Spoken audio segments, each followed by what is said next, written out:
Assalamualaikum warahmatullahi wabarakatuh. Saya akan membacakan buku yang berbentuk audiobook dengan judul Menjadi Kader PMII karya Ahmad Hibni.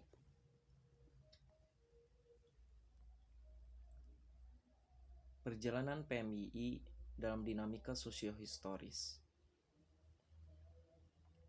Gerakan basis intelektual dan kedinamisan organisasi.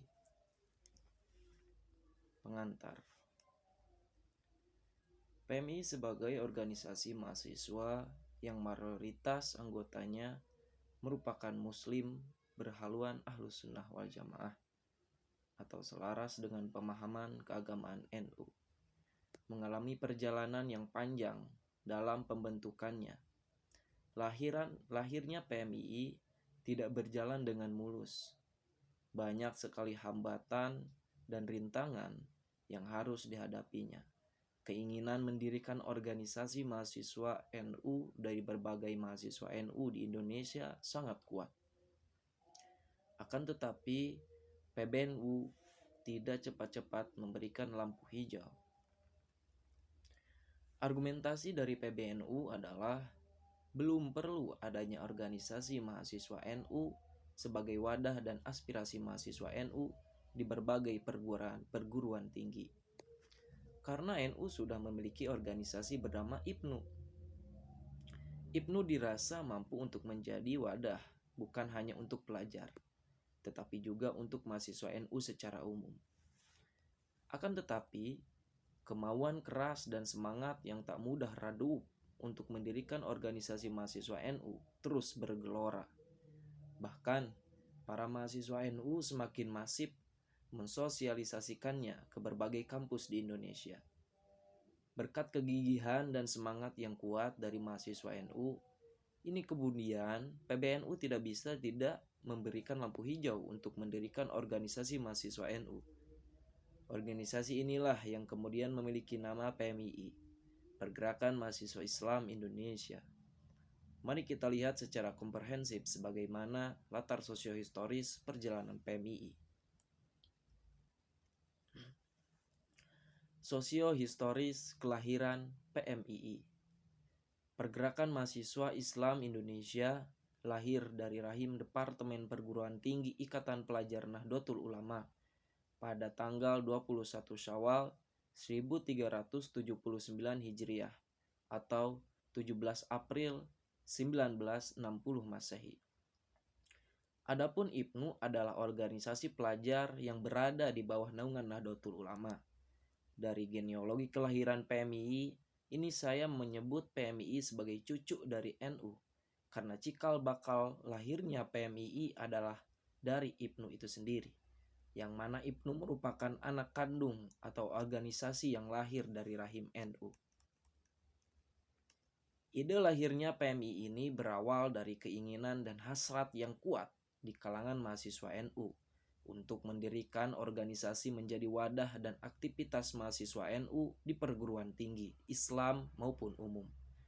Hal ini wajar, mengingat realitas politik pada dasawarsa 50-an. Banyak lahir organisasi mahasiswa di bawah Unterbau, partai politik, ataupun organisasi sosial keagamaan, misalnya SEMMI dengan PSII, KMI dengan Perti, IMM dengan Muhammadiyah, dan HMI dekat dengan Masyumi. Akan tetapi karena pada konteks itu telah ada IPNU yang mana sebagai besar pengurusnya adalah mahasiswa NU, maka IPNU tidak hanya menjadi wadah pelajar NU, melainkan juga menjadi wadah bagi mahasiswa NU. Meskipun pada tahun 1955, mahasiswa NU di Jakarta sempat mendirikan organisasi bernama Ikatan Mahasiswa NU, yang disingkat IMANU. Di Bandung, berdiri Persatuan Mahasiswa NU, PMNU, dan di Surakarta, berdiri Keluarga Mahasiswa NU, KMNU.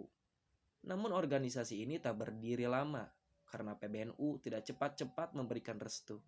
Bisa dipahami saat itu Ibnu baru saja lahir pada tahun 1954. Sementara pengurus Ibnu juga banyak yang berstatus mahasiswa.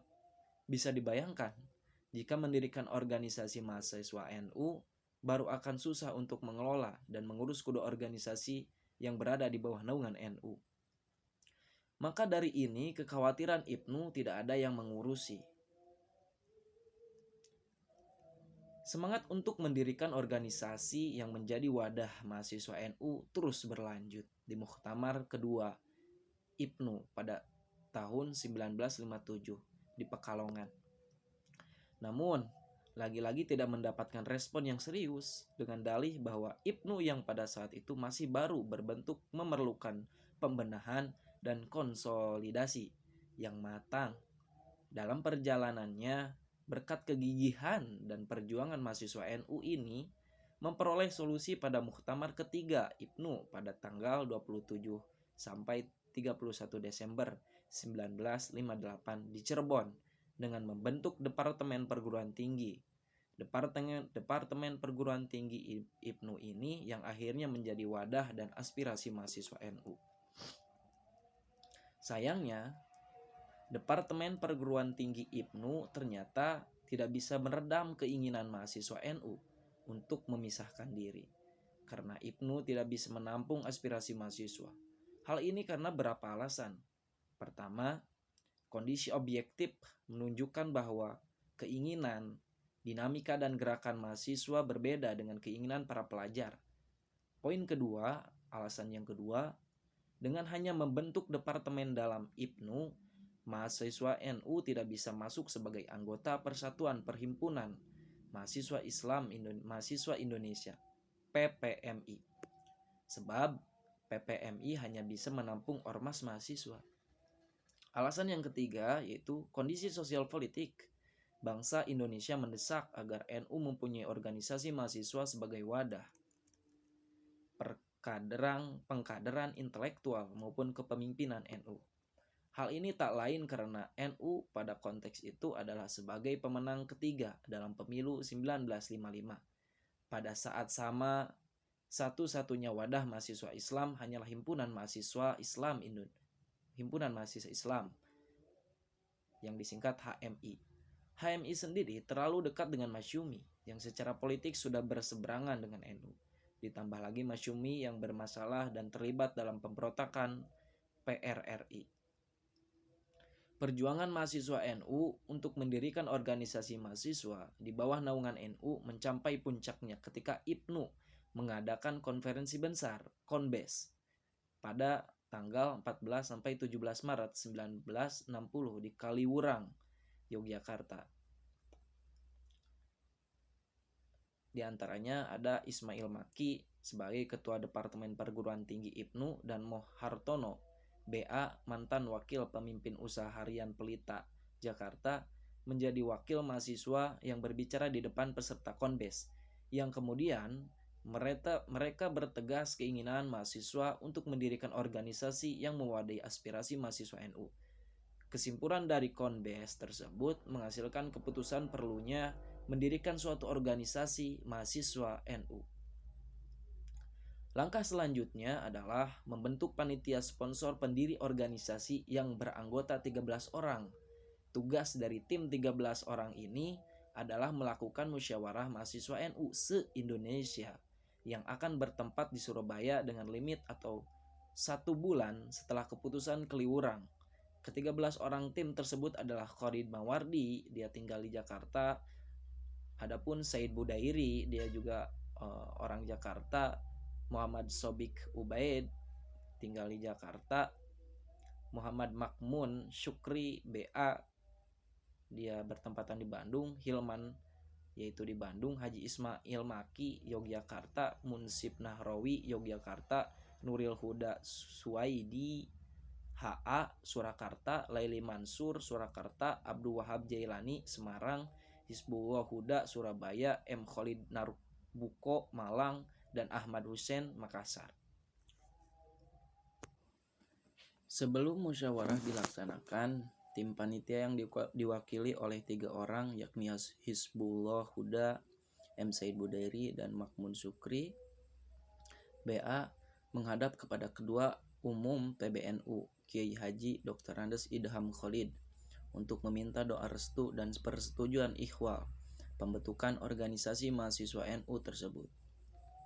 Dalam nasihatnya, Kiai Haji Idham Khalid menyarankan agar organisasi yang akan dibentuk benar-benar dapat diandalkan sebagai kader NU, dengan argumen ilmu yang dimiliki oleh mahasiswa harus diamalkan bagi kepentingan rakyat, bukan ilmu untuk ilmu.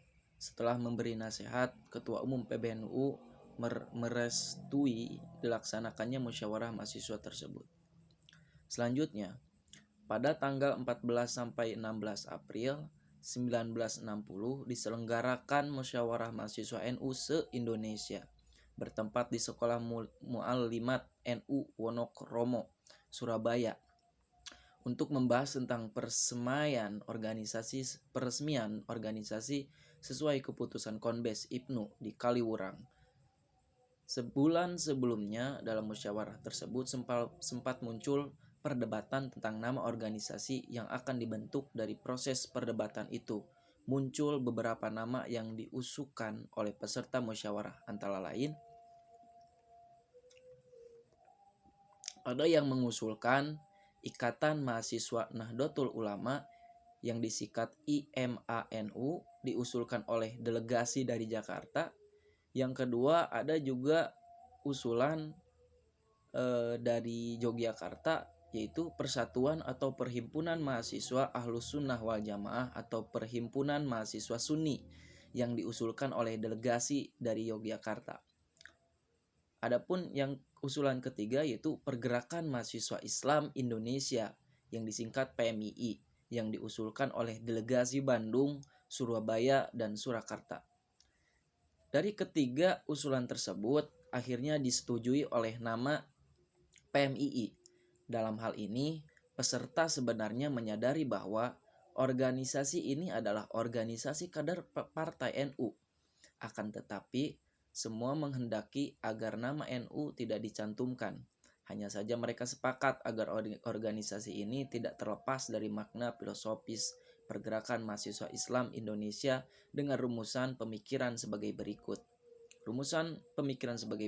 Yaitu yang ke-1, mewujudkan adanya kedinamisan sebagai organisasi mahasiswa, khususnya karena pada saat itu situasi politik nasional diliputi oleh semangat revolusi. Yang kedua, menampakkan identitas keislaman sekaligus sebagai kelanjutan dari konsepsi NU yang berhaluan paham Ahlus Sunnah wal Jamaah. Juga berdasarkan perjuangan para wali di Pulau Jawa yang telah sukses melaksanakan dakwahnya, penuh toleransi dengan mengkulturasi budaya setempat. Mahasiswa NU diharapkan bisa mengkaji budaya untuk bisa dimanfaatkan mana yang bertentangan atau tidak dengan ajaran Islam, sehingga dengan begitu nilai ajarannya bersifat akomodatif. Ngarokohula.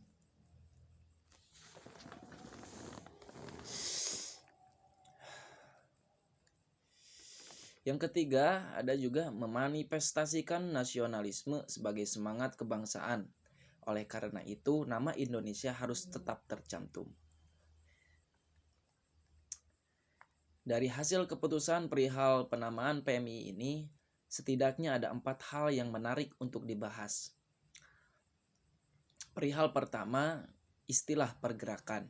Pada mulanya, huruf P dalam PMII mempunyai 3 alternatif kepanjangan, yaitu pergerakan, perhimpunan, dan persatuan. Akhirnya yang dipilih adalah pergerakan.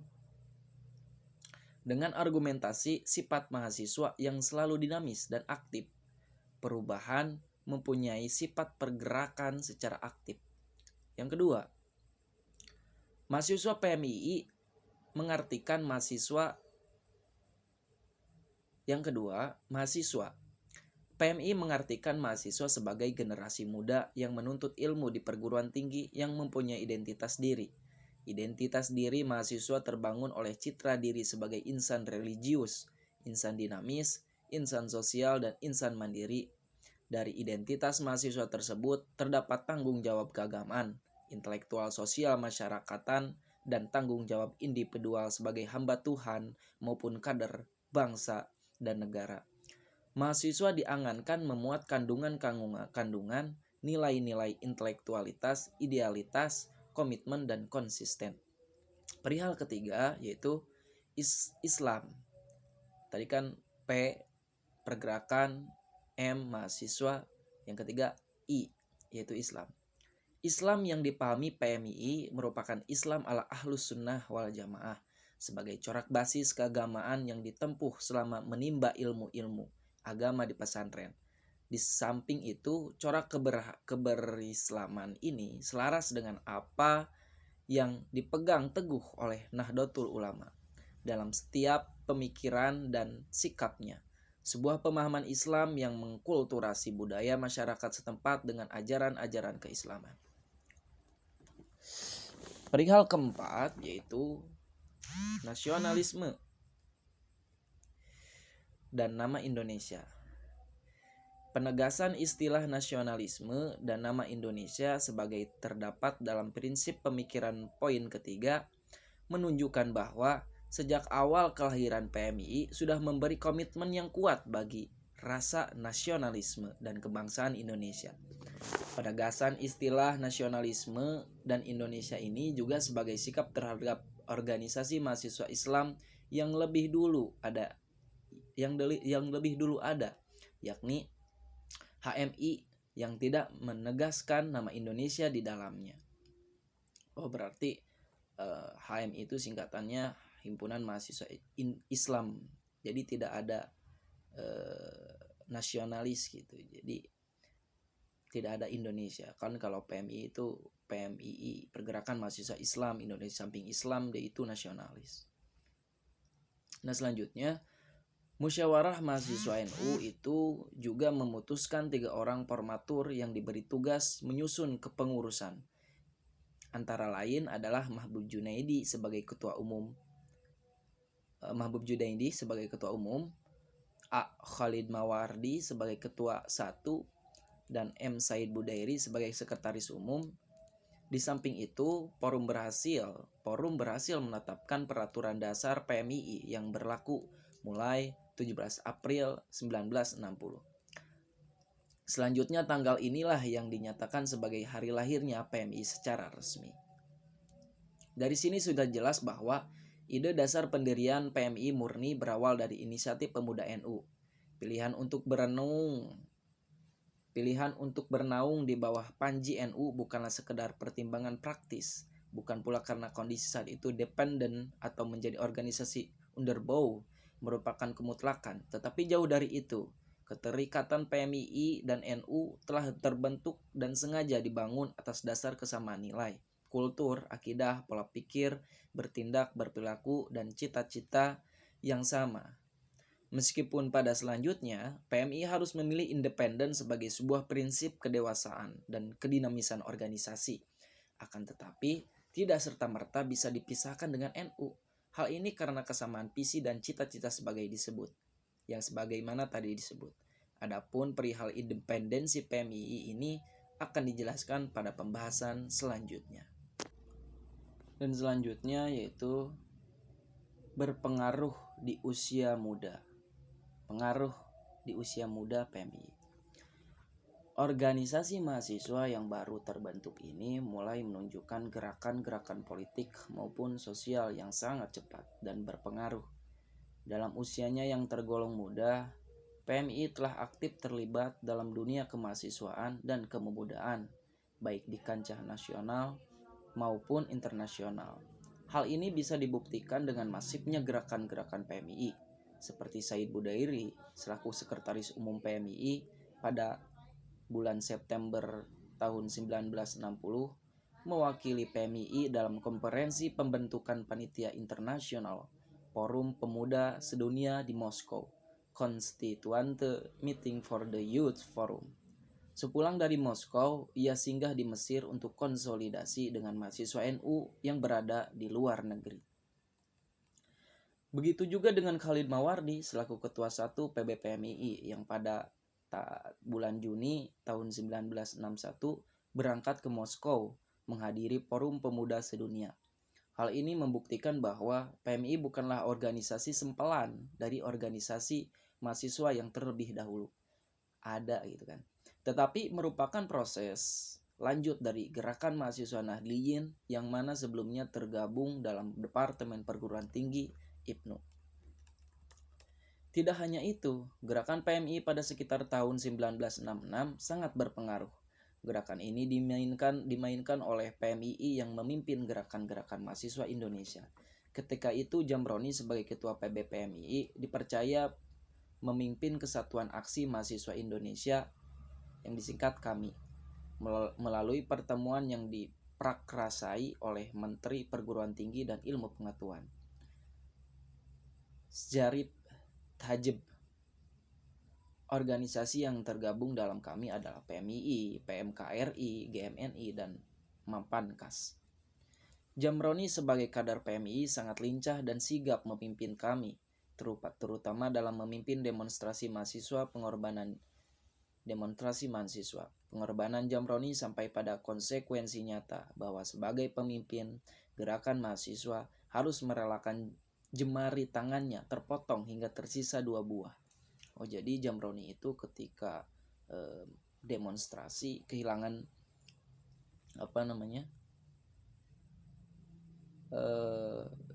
jari tangannya 2 buah gitu. Ini sekaligus menjadi bukti begitu besarnya pengorbanan Jamroni yang juga kader PMII dalam membela dan menggerakkan idealisme mahasiswa.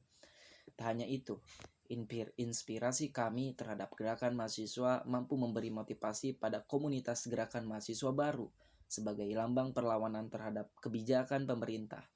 Maka muncullah Kesatuan Aksi Pelajar Indonesia, KAPI, Kesatuan Aksi Pemuda Pelajar Indonesia yang disingkat KAPPI, Kesatuan Aksi Sarjana Indonesia yang disebut KASI, dan lain-lain.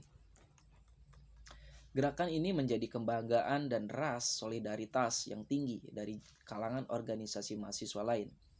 PMI juga telah membuktikan bahwa mampu mengambil andil yang besar dalam menginisiasi sikap mahasiswa. Meminjam Mahbub Junaidi bahwa tangan PMII lah yang mengayunkan garis-garis besar dan pokok-pokok statement pembubaran PKI. Apa yang terjadi setelah itu, kita semua sudah tahu. Likuidasi secara total dilakukan seutuhnya oleh massa rakyat yang cinta kepada Pancasila. Kebijakan serta garis-garis yang ditentukan oleh PBPMII ketika itu agar kader PMII harus memimpin kami sangat tepat, bahwa PMII harus ikut dan memimpin kami mulai pusat sampai daerah. Kebijakan ini telah dibuktikan dengan cepat dan luas oleh PMII. Jamroni telah menunjukkan kepemimpinan yang tegas dan baik pada kami. Itu berarti juga kepemimpinan oleh PMII. Gerakan lain dari PMII adalah ketika sahabat Jamroni bersama 34 orang pemuda Indonesia berhasil mencetuskan deklarasi pemuda sehingga lahirlah Komite Nasional Pemuda Indonesia, KNPI. Kemudian KNPI berhasil masuk ke dalam GBHN pada sidang umum MPR 1978 dan sampai hari ini KNPI menjadi organisasi pemuda paling berpengaruh di Indonesia.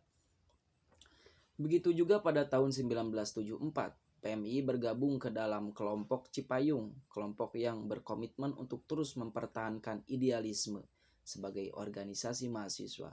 Disitulah tempat sejumlah organisasi ekstra universitas dengan berbagai latar sosio, ideologi, dan agama mengadakan pertemuan untuk membahas masa depan masyarakat dan bangsa Indonesia yang dicita-citakan. Kelompok Cipayung ini terdiri dari sebagai kelompok organisasi mahasiswa antara lain PMII, HMI, GMNI, GMKI, dan PMKRI.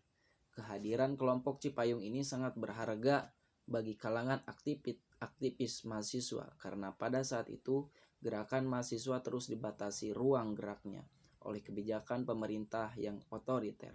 Bahkan sampai hari ini para alumnus kelompok Cipayung bisa kita temukan di sektor-sektor pemerintahan, dosen, LSM, dan pengabdian masyarakat. Gerakan lain PMI adalah solidaritas. Hal ini tercermin pada pembelaan PMI terhadap HMI yang terancam dibubarkan oleh Presiden Soekarno. Ketika HMI yang dianggap berafiliasi dengan Masyumi mendapatkan cobaan dan terancam dibubarkan, PMI menggerakkan dan memimpin kalangan pelajar, pemuda, dan mahasiswa Islam untuk melakukan solidaritas dan pembelaan. Pembelaan PMII bersama GP Ansor pada tanggal 19-26 Desember tahun 1964 menyelenggarakannya musyawarah di kalangan pelajar dan mahasiswa Islam. Musyawarah ini menghimpun organisasi pemuda, pelajar, dan mahasiswa Islam yang diharapkan mampu menumbuhkan rasa solidaritas di kalangan pemuda Islam. Kemudian melahirkan organisasi Federasi Pemuda, Pelajar, dan Mahasiswa Islam yang dikenal dengan nama GEMUIIS, Generasi Muda Islam. Salah satu hasil musyawarah itu adalah usaha yang harus dilakukan untuk menyelamatkan HMI yang sedang mengalami cobaan berat. Dari sinilah GEMUIIS menghasilkan dua keputusan penting tentang usaha pembelaan terhadap HMI dengan pernyataan. Pertama, HMI bukanlah underbow dan tidak mempunyai hubungan orientasi dan tidak mempunyai hubungan organisatoris dengan partai atau organisasi manapun. Kedua, masalah yang dihadapi HMI tidak dapat dipisahkan dari masalah keseluruhan umat Islam. Independensi PMII. Perjalanan PMII berikutnya menuntut pada kondisi sosial yang sangat dinamis.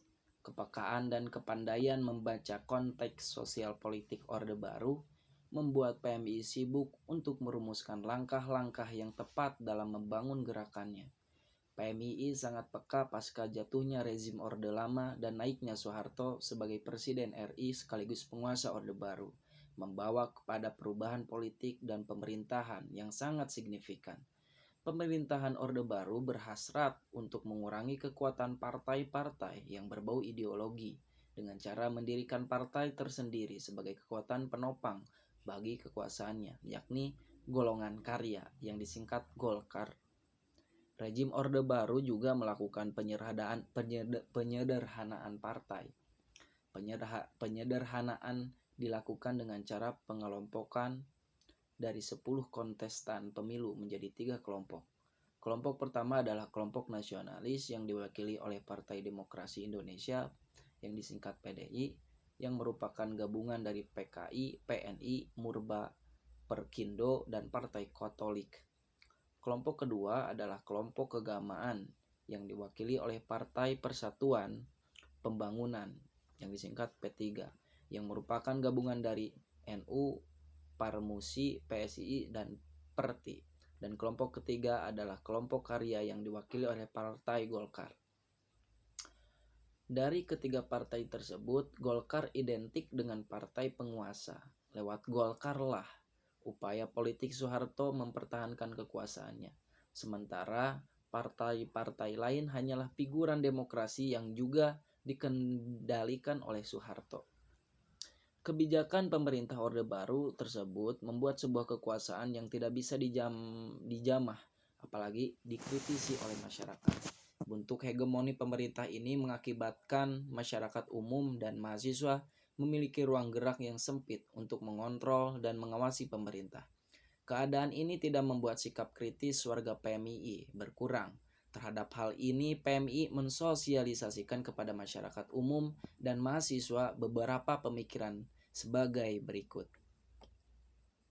Pemikiran ke-1 yaitu mahasiswa perlu mengembangkan pemikiran-pemikiran yang lebih kritis dan analitis dalam menghadapi persoalan masyarakat dan secara tajam memiliki kepekaan dalam melihat dimensi di belakang munculnya realitas di masyarakat seperti nilai, kepentingan, dan kekuasaan.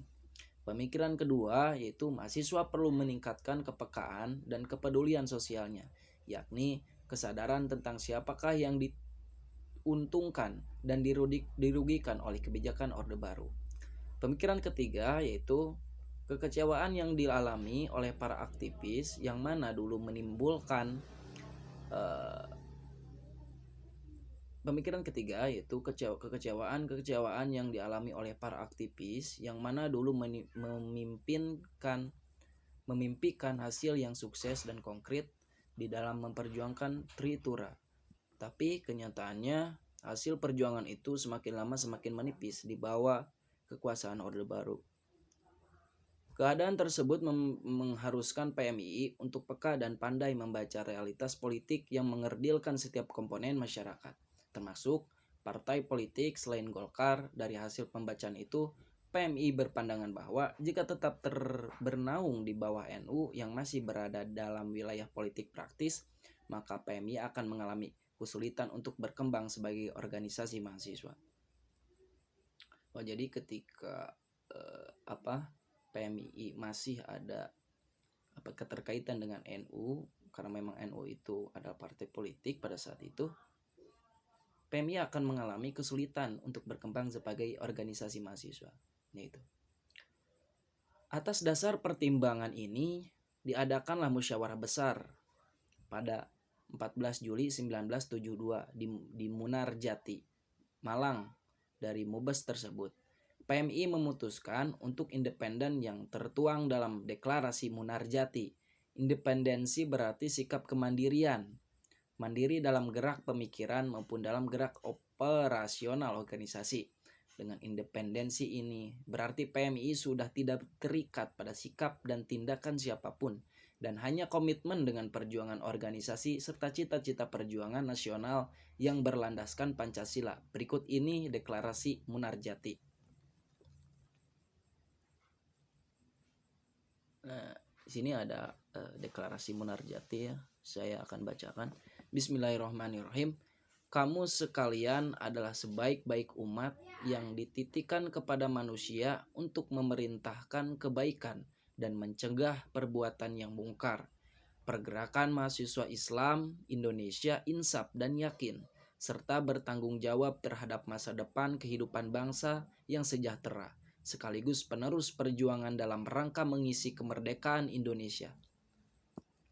Dengan pembangunan material dan spiritual, bertekad untuk mempersiapkan dan mengembangkan diri dengan sebaik-baiknya, bahwa pembangunan dan pembaharuan mutlak diperlukan insan-insan Indonesia yang memiliki pribadi luhur, takwa kepada Allah, berilmu dan cakap, serta bertanggung jawab dalam mengamalkan ilmu pengetahuan. Bahwa pergerakan Islam Indonesia selaku generasi muda Indonesia sadar akan peranannya untuk ikut serta bertanggung jawab bagi berhasilnya pembangunan yang dapat dinikmati secara merata oleh seluruh rakyat. Bahwa perjuangan pergerakan mahasiswa Islam Indonesia yang menjunjung tinggi nilai-nilai moral dan idealisme sesuai dengan jiwa deklarasi Temanggung menurut perkembangannya merupakan sifat-sifat kreatif, keterbukaan dalam sikap dan pembinaan rasa bertanggung jawab. Berdasarkan pertimbangan di atas, maka pergerakan mahasiswa Islam Indonesia memohon rahmat kepada Allah Subhanahu wa Ta'ala, dengan ini menyatakan diri sebagai organisasi independen yang tidak terkait tindakannya kepada siapapun dan hanya komitmen dengan perjuangan nasional yang berlandaskan Pancasila. Tim penulisnya diantaranya yaitu tim perumus deklarasi Munarjati, yaitu ke-1 Umar Basalim, Jakarta. Yang kedua Majidi Syah, Bandung. Yang ketiga Slamet Effendi Yusuf, Yogyakarta. Keempat Man Muhammad Iskandar, Bandung. Kelima Khairun Nisa Yajham, Medan. Keenam Tatik Farishah, Surabaya. Ketujuh Rahman Idrus. Dan kedelapan Muiz Kabri, Malang.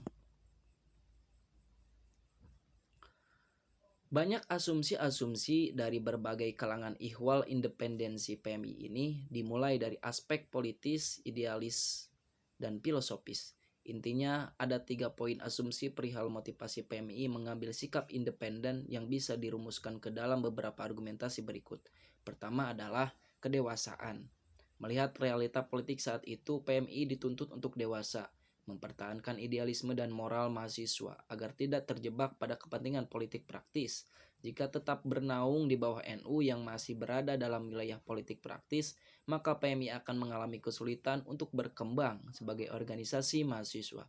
Kedua, suatu sikap dari manifestasi rasa kejangkelan PMI terhadap NU karena kader-kader PMI yang berkualifikasi bagus tidak pernah diberi kesempatan untuk duduk di legislatif maupun eksekutif. Padahal NU yang ketika itu sebagai partai politik seharusnya memperhatikan keluhan PMI. Singkatnya, independensi hanya persoalan pembagian kursi. Ketiga, ada argumentasi ketiga yaitu adalah sebuah taktik kondisi politik pasca Orde Lama sangat memprihatinkan dan mengkhawatirkan. Sudah banyak bukti penyongkong Orde Baru dibalik menjadi buronan politik, maka independensi merupakan jalan satu-satunya untuk mencari selamat. Jika benar NU dibubarkan berbarengan dengan sistem penyederhanaan partai, PMI harus tetap hidup sebab bukan lagi bagian dari NU. Singkatnya, ini berarti independensi bermotif politik. Dari ketiga asumsi tersebut, motivasi pada poin kedua dan ketiga itu jelas kurang pas jika dihadapkan pada hakikat PMII sebagai organisasi mahasiswa yang senantiasa menjunjung tinggi nilai-nilai moral dan idealisme mahasiswa. Karena itu, motif pertama sebagai proses mendewasaan yang kemudian membawa PMI dan NU pada persamaan ideologi, kultur, tradisi, akidah, dan nilai-nilai yang kemudian Khalid Mawardi menyebutnya dengan istilah interdependensi adalah alasan yang paling rasional. Berikut ini manifestasi independensi PMII.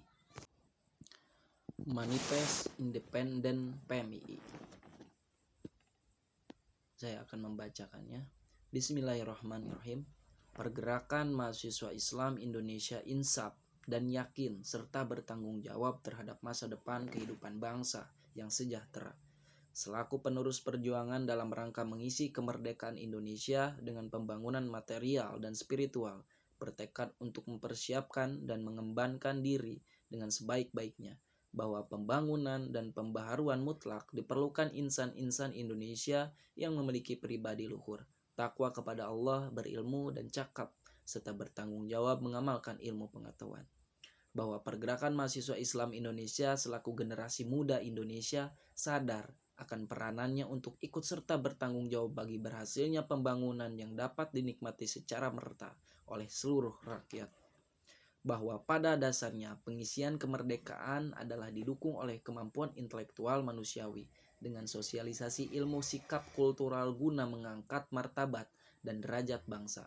Bahwa pada hakikatnya independensi sebagaimana telah dideklarasikan di Munajati adalah merupakan manifestasi keadaan pergerakan mahasiswa Islam Indonesia yang meyakini sepenuhnya terhadap tuntunan keterbukaan sikap, kebebasan berpikir, dan pembangunan kreativitas yang dijiwai oleh nilai-nilai dan ajaran Islam.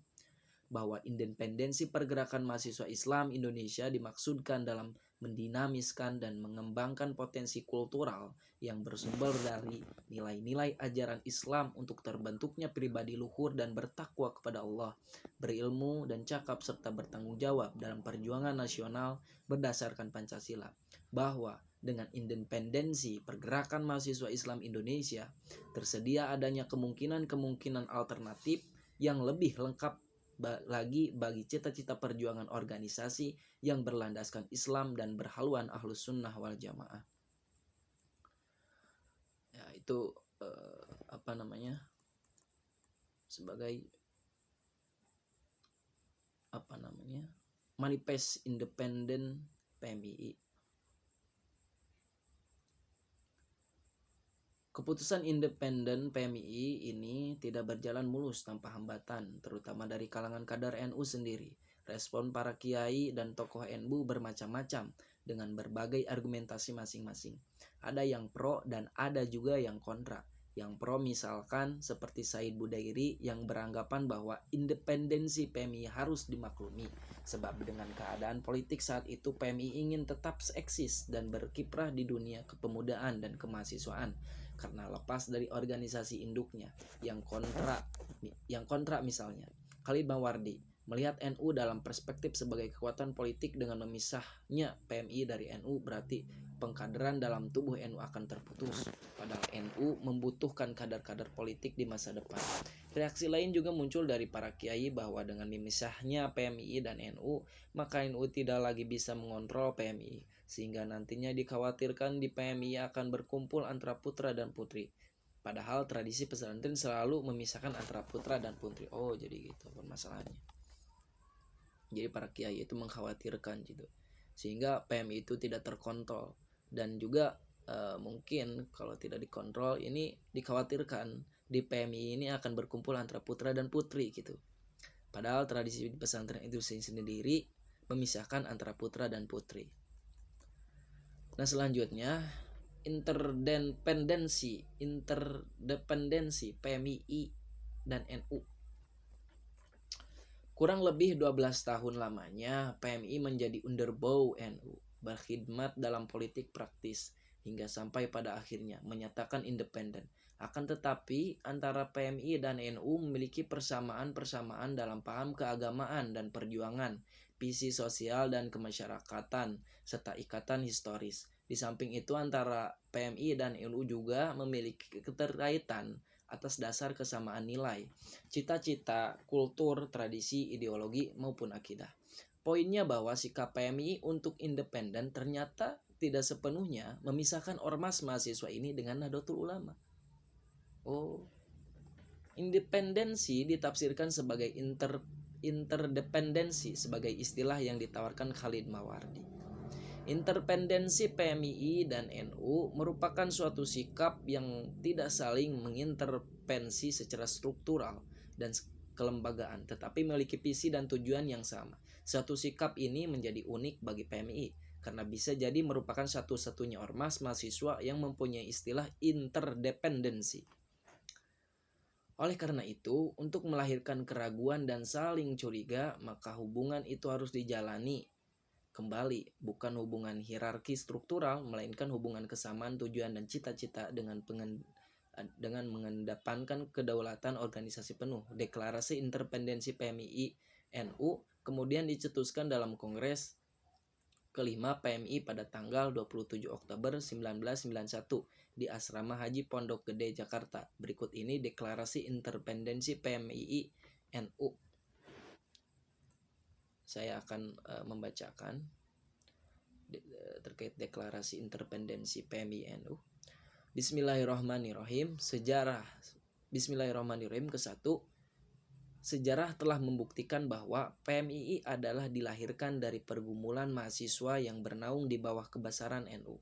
Dan sejarah juga telah membuktikan bahwa PMI telah menyatakan independensinya melalui deklarasi Munarjati tahun 1972. Yang kedua, kerangka berpikir, perwatakan, dan sikap sosial antara PMI dan NU mempunyai persamaan karena dibungkus pemahaman Islam ala Ahlus Sunnah wal Jamaah. Yang ketiga, PMI insaf dan sadar bahwa dalam melakukan perjuangan diperlukan untuk saling tolong-menolong, ta'awanu ala ibiri wa taqwa, ukhuwah Islamiyah, ijul Islam wal Muslim, serta harus mencerminkan mabadi khairul ummah, prinsip-prinsip umat yang baik. Karena itulah PMI siap melakukan kerjasama. Keempat, yaitu PMI insaf dan sadar bahwa arena dan lahan perjuangan adalah sangat banyak dan bervariasi sesuai dengan nuansa usia, zaman, dan bidang garapannya. Karena antara PMI dan NU mempunyai persamaan-persamaan di dalam persepsi keagamaan dari perjuangan, visi sosial dan kemasyarakatan, ikatan historis, maka untuk menghilangkan keraguan-keraguan menentukan serta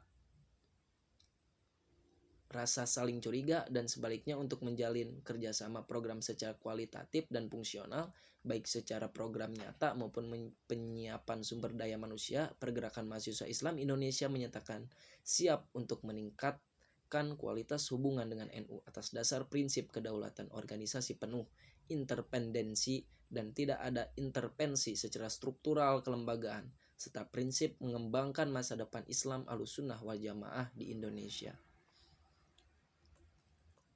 Untuk mempertegas deklarasi independensi PMI-NU ini, maka PMI melalui Musyawarah Kerja Nasional Muskernas PB-PMI tanggal 24 Desember tahun 1991 di Cimacan, Jawa Barat merumuskan implementasi independensi PMI-NU. Pemikiran tersebut atas dasar sebagai berikut. Pemikiran yang pertama bahwasanya dalam pandangan PMI, ulama sebagai pewaris para nabi merupakan panutan karena kedalaman ilmu keagamannya.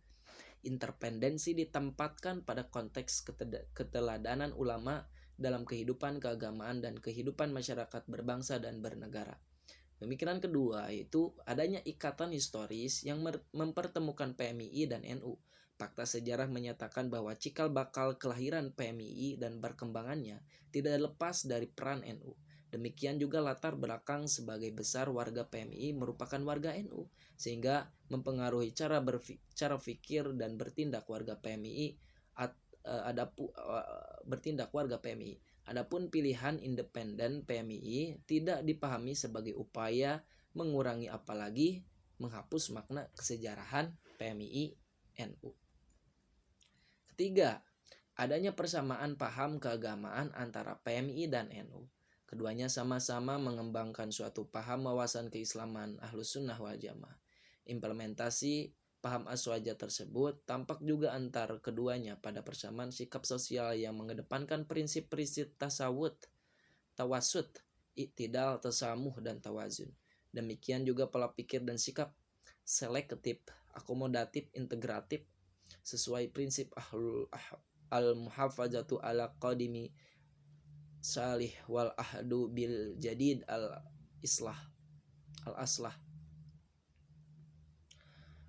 Keempat, adanya persamaan kebangsaan bagi PMI keutuhan, komitmen keislaman dan keindonesiaan merupakan perwujudan kesadaran beragama dan berbangsa bagi setiap orang muslim Indonesia. Atas dasar tersebut, maka merupakan keharusan untuk mempertahankan bangsa dan negara Indonesia dengan segala tekad dan kemampuan baik secara individu maupun kelompok. Kelima, yaitu adanya kesamaan kelompok sasaran. PMI dan NU memiliki mayoritas anggota dari kalangan masyarakat kelas menengah ke bawah. Di samping itu, berangkat dari kalangan pedesaan dan basis pendidikan pesantren, kesamaan lahan perjuangan ini kemudian melahirkan format perjuangan yang relatif sama. Basis intelektual.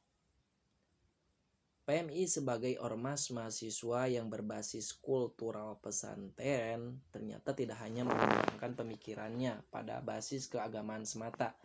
Akan tetapi, PMI mampu membangun dan mewujudkan perangkat basis intelektual di kalangan mahasiswa. Jadi ormas mahasiswa yang berbasis kultural pesantren ini yaitu PMI ternyata tidak hanya mengembangkan pemikiran pada tidak berbasis keagamaan semata gitu. Akan tetapi PMI juga mampu membangun mewujudkan perangkat basis intelektual di kalangan mahasiswa gitu. Para aktivis PMI berupaya terus